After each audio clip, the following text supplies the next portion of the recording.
I didn't hear you.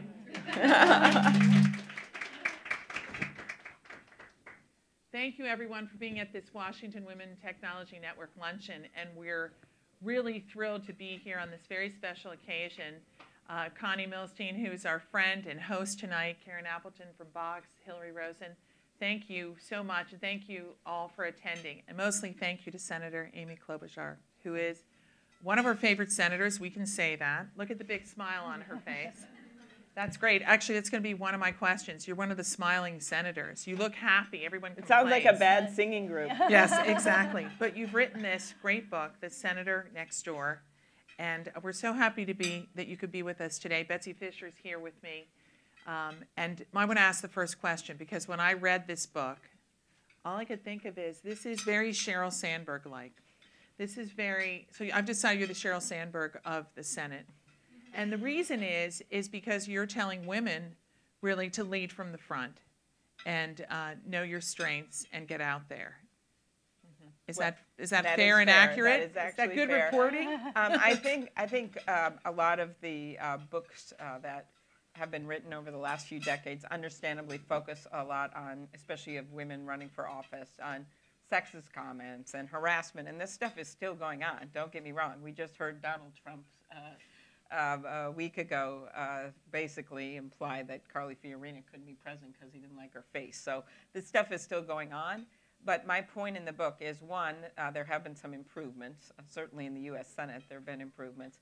But that secondly, to get more women in these positions of power and actually governing and in charge of things, the focus should be much more on what we've done, on the impact that women in office can have, on the positive.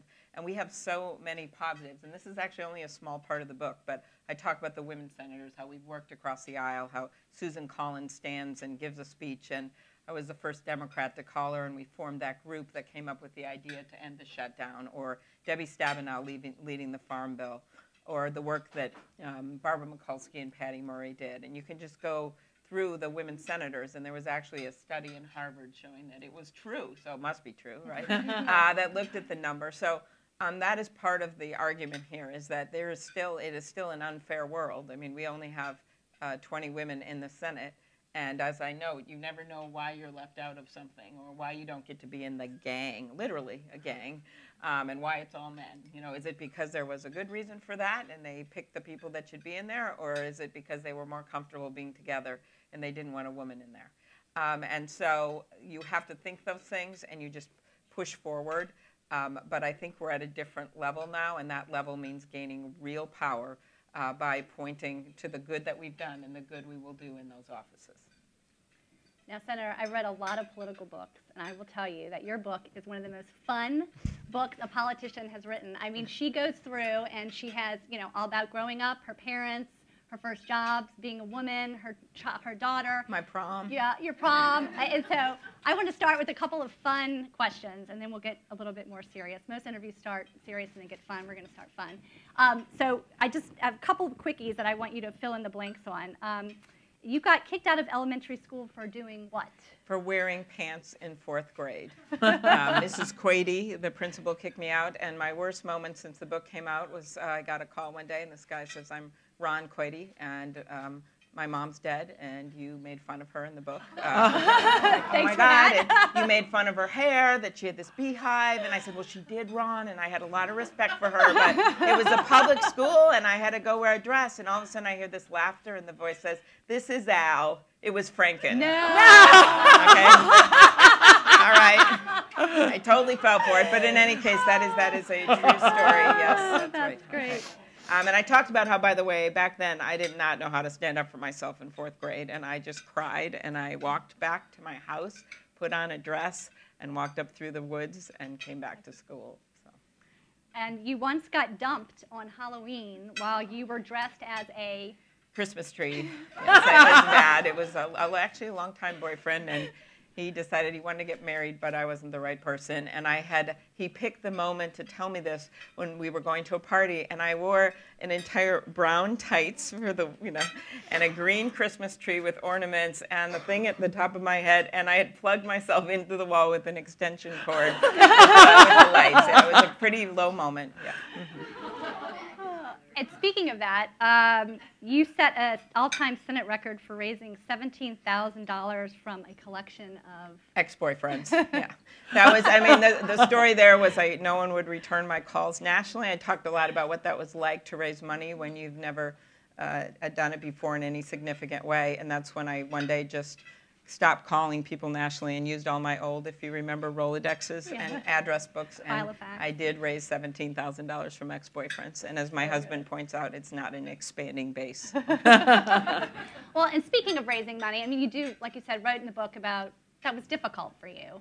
Do you find, as a woman, that it's particularly difficult for women to raise money? And is that something that keeps them out of running for office? And I think that has been true for a while. I think it's improving more and more. Part of why it's improving is because we have more women in power in business. That's slow, but it's happening. Women are tending to now start making more money, and women donors tend to give to women candidates. I think the other thing that's changed is men have started to take women more seriously because of the issues that I raised earlier, where you actually see people in positions of power, whether they're on the cabinet level like Penny Pritzker, or Condoleezza Rice, or whether it is at the elected level. And so I think that makes a difference. They take you more seriously. And instead of, I tell the story in there about how sad it is when you're calling a major donor and you see that they've given thousands of dollars to men, like right down the line, because you see their giving history. You ask for money and they give you $250. Yeah. And so that kind of thing happens still. But again, the answer is to actually call them on. And you're like, well, that's so weird. You gave the congressman in my state $1,000, so you got to kind of do it. How do you find that confidence though to speak up like that and say something? Well, I think that is over time. I think mentors have been important to me. I point, out in the book, we had some women that ran before me that were great mentors. They both lost Joan Grow, our Secretary of State. And Ann Winia, who was our Senate Majority Leader, and they both ran a lot on, we need a woman out of our state in the Senate, and it didn't work very well. So I ran in a different way on my record as a prosecutor and on what I wanted to do. So and they you sort were of downplayed your gender. I did, yes. And they were mentors, and then since I've gotten to the Senate, of course, the women senators have been amazing, but you find mentors in funny places. John McCain actually brought me on a trip with Lindsey Graham to Asia right after he'd lost the presidential race. And it was just the three of us. And among other things, we stood in front of that cell that he had been kept in for over 5 years in Vietnam, the cell where he had made the decision to allow others to be released before him because he didn't think it was fair that he be released early because his dad was famous and in the Navy. But on that trip, we met with all men because they were leaders in Japan and China and Hong Kong and Vietnam. And every single time McCain would start the discussion, as he was supposed to, he was the leader, and then all the men would look at Lindsey next. And every time McCain would go, you're not going to talk to Senator Graham next. Senator Klobuchar is the Democratic leader on this trip. So things like that, you find mentors in very interesting places. And that's one of the points I make for women going into any occupation. And you also write about your goals of being a compromiser, trying to reach across the aisle. You mentioned learning a lot of that from Ted Kennedy. Can you talk, and you also write about sort of this toxicity in Washington. Can you talk a little bit about that? Yeah, and I've tried to get around that in many ways. One, the Women Senators group's incredible. There's a lot of trust there. The prayer breakfast, I actually led the national prayer breakfast with Johnny Isaacson. And I've gotten to know a lot of people through that group.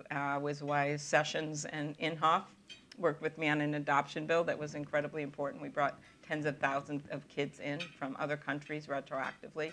And I got to know people in those ways and build trust.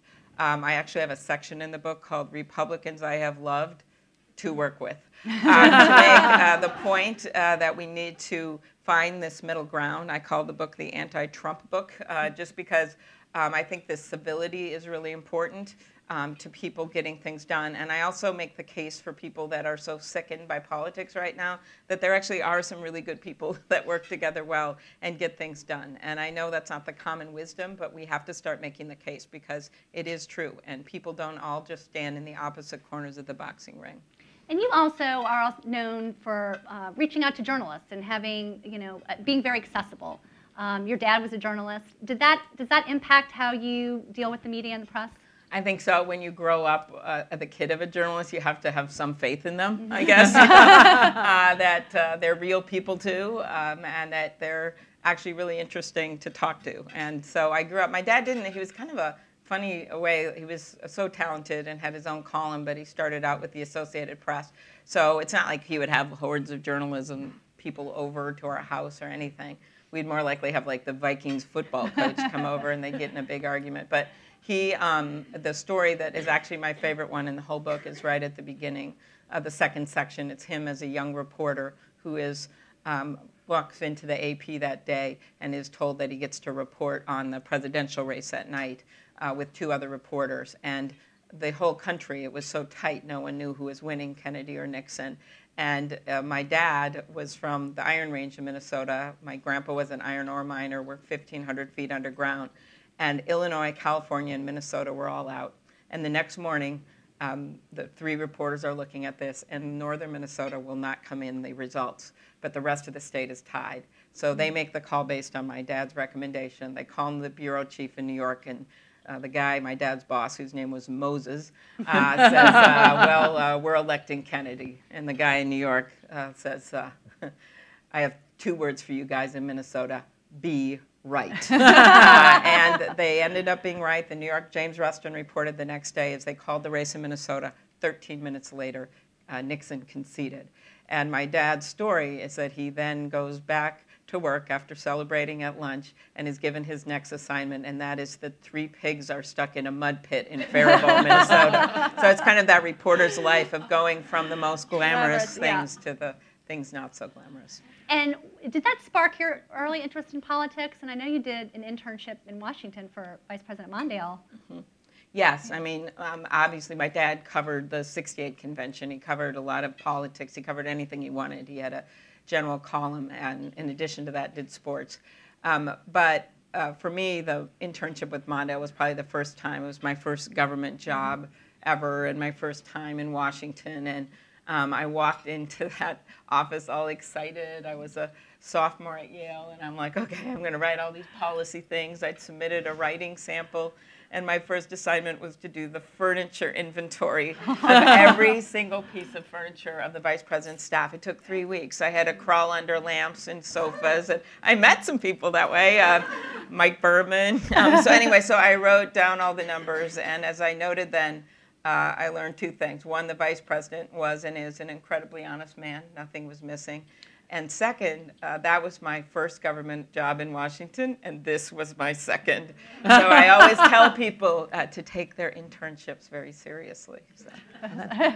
I want to go back to your dad, because when you were graduating from high school and trying to decide where to go to college, as you write about, he wanted you to go to a local school as opposed to Yale. Can you tell that story and how it all happened? Well, we had, yes, back then, if you think about kids applying now, I didn't even understand how the SAT worked. And it was at a big public high school. And in fact, my friend and I went, we were the only kids taking it, and we got lost going to the other school and missed the SAT. So that left us with only 1 time left to do that.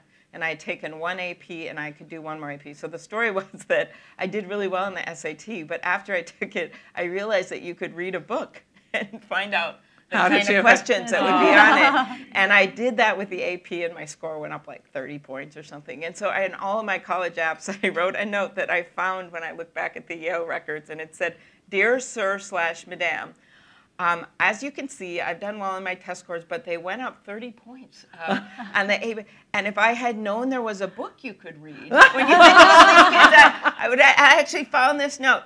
Thank you for your consideration." So I wrote all these applications in the basement eating popsicles.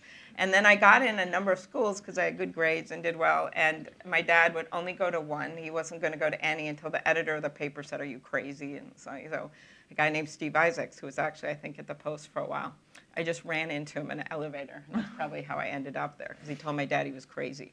So we ended up going out there and seeing it, and I ended up going there, and it was a huge adjustment on its own. I was alone. I somehow got dropped out. Did you know anyone at Yale? No, I had never been on the East Coast except to visit that school once, and I had my suitcases and a trunk, and I walked a mile with 2 suitcases and go back and get the thing.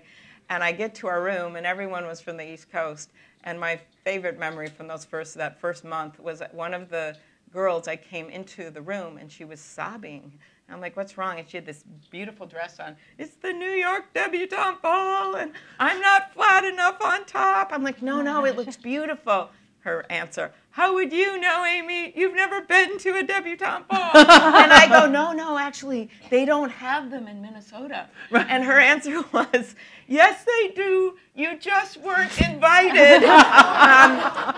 And so actually, I then checked later in my life with like the Coles and the Wintons and the Pillsburys. And in fact, they did have them a long time before, but not in the 70s. And so as I noted in the book that one thing we do know for sure, if they did have them, I wouldn't have been invited. So, But was it strange to be there? I mean, you had a lot of people who were incredibly successful and wealthy and not from the Midwest. I mean, first of all, that was a big difference actually back then. Now it's so much different. But it's not like I came from poverty. So, and there were some people there that did. So I wouldn't say that, but it was much more, yes, it was different. I had a much more different mindset. I was always looking for free experiment. I would do these experiments to get paid like $50 to breathe cotton dust. And I was always like, and I think in a way that kind of scrappiness that kids don't always have anymore when they're like, they don't always work. They're always trying to do these internships and everything.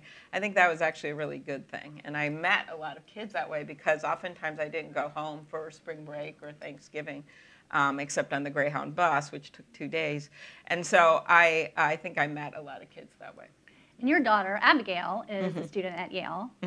She is. And when you came to Washington, she was middle school, and you all made the decision that you were going to move here, and she was going to go to school here. And can you talk a little bit about, raising a daughter, as an incredibly busy senator? There's one story you tell in the book about helicopter parents and what your daughter came up with to describe you. I thought was great. Yeah, that was kind of a low moment. Yeah, she said that I was not, she was at the Arlington Public Schools, and we have our house in Minnesota, and I went back there alone every weekend, and then they would come for the summer. It was kind of like how they used to do things in Washington. And it actually worked out because some of the senators are here on weekends, and so I got to know people. I got to go to events when I wanted to, but most of the time I went home alone. And my husband was incredible through the whole thing and worked for his law firm in Minneapolis from our apartment for a long time. But yeah, she at one point, because she was in the Arlington schools and noted that a lot of the moms were helicopter moms and they were always there and they were there when the swimming party happened, blah, blah, blah. She said, well, I finally figured out what you are. And I said, what's that? She said, you're a submarine mom. And I said, oh, that sounds so cool. She said, it's not cool, Mom. It means you lurk below the surface and come up unexpectedly. She's very, very funny. But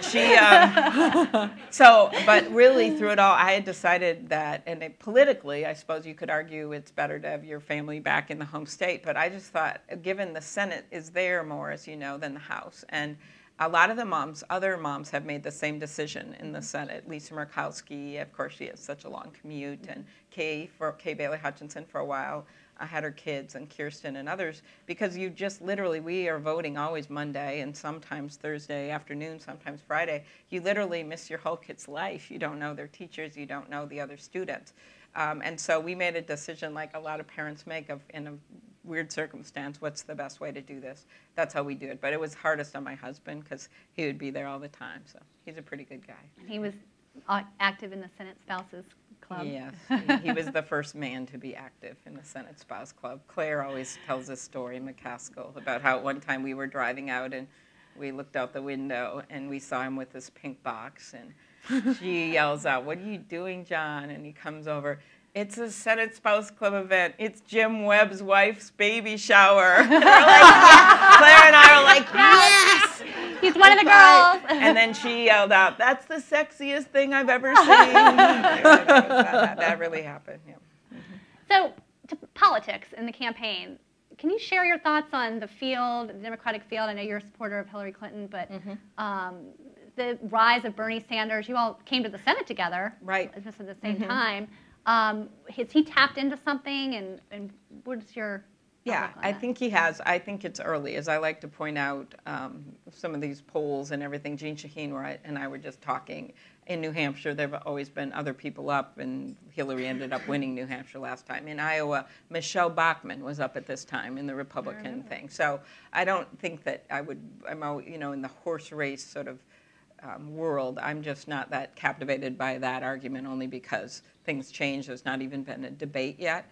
And Bernie has always been heartfelt. He's always had a huge following. And I think that he was ahead of his time in many ways when he was talking about income inequality and all these incredibly important issues. So, and he's always had a grassroots following. But I think the issue will be once we get into the debates and people can evaluate the candidates in this way. And she is running, I know there's just a lot going on, but she's running a really strong operation that I can see. I mean, as we like to say, we can see Iowa from our porch. And, she's got quite a campaign there, and it's much stronger than what she did in the past, much stronger in our state. And so I still feel good about her chances.